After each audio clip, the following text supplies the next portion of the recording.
We're getting new details about that plane, the Asiana Airlines flight that crashed at San Francisco's airport. These are live pictures. You're seeing what's left of that 777 still on the ground there in San Francisco.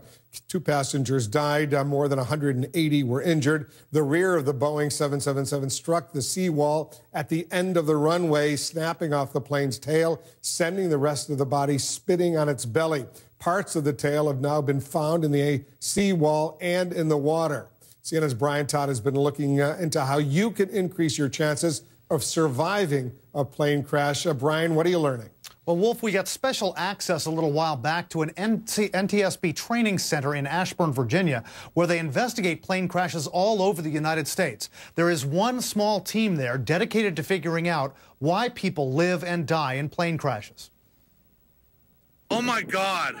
It looks unsurvivable, yet almost everyone did survive. I feel very lucky and blessed that we were able to get those people out in that time. The lesson, according to experts, you can make it out of even a horrific crash alive. Part of the NTSB's elite GO team of investigators sent to San Francisco is a group looking at how people survive plane crashes. And this is all about impact. This is all about kind of blunt force, G-force. We got exclusive access to their training center in 2009 and spoke to Nora Marshall, who led the Human Performance and Survival Factors Division of the NTSB. Tell me about the myth and about how you want to dispel it. Well, one of the myths is that if you're involved in an airplane accident, you're not going to survive.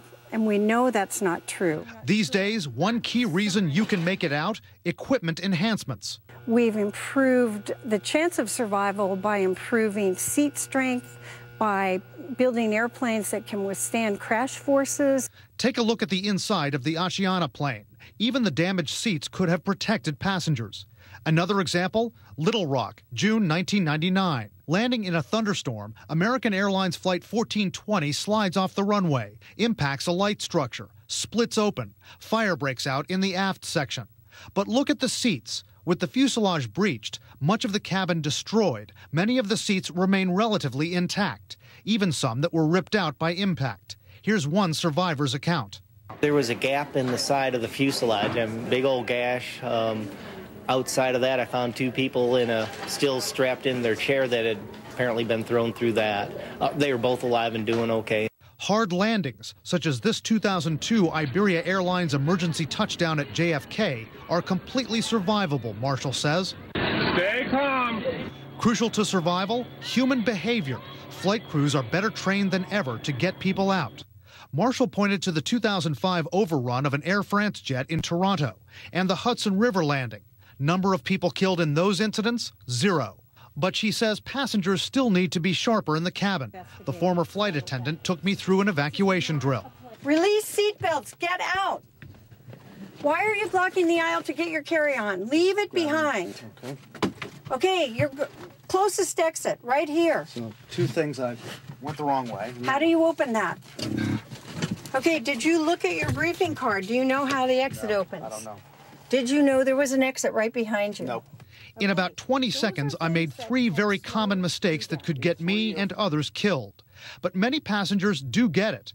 In Little Rock, 134 out of the 145 people on board survived, including one man who scrambled out with the seat still on his back. He crawled away from the airplane, and it wasn't until he got to this area that he realized he hadn't even unfastened his seatbelt. Now, another important point, I spoke with Nora Marshall again today. She said when your plane is taking off and when it's landing, those are the 2 times you should have your seatbelt buckled tightly. And you have to have it fastened anyway in the middle of the flight. But she says if you do that and there's an impact on takeoff or landing, having it belted very tightly will not only keep you from being thrown around, but the seat actually absorbs much of the energy of that impact. Wolf? Critically important information, Brian. Thanks very much. And coming up in our next hour, by the way, right at the top of the hour, I'll speak with the chair of the National Transportation Safety Board, Deborah Hersman. She's leading the investigation. We'll have the latest on what happened in San Francisco. Also coming up, we'll have much more on the critical testimony today in the George Zimmerman trial. Trayvon Martin's father takes the stand. You've been here for the testimony throughout the trial.